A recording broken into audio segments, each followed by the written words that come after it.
हाय दोस्तों, मेरा नाम डीजे कामता राज, मेरा यूट्यूब चैनल में आपका स्वागत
Kamta Raj Marko।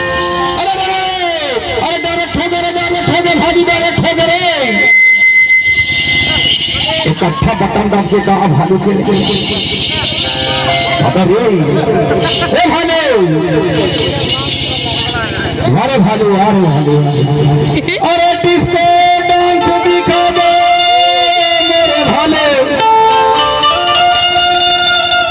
देखैया बजा आवत है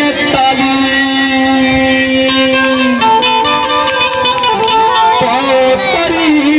तेरे रुपया बरसे हमारे आज दिवाली हमारे आज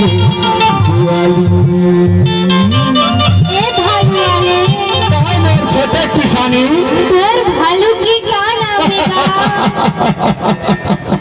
मेरे भालू के नाम अपोस था और तीन मेरे भालू के नाम है समारू पीता है साला बहुत दारू एक ससुराल है ये मारू खाता है पहाड़ी आलू तब कहता है भालू देखिए ये भालू के नाम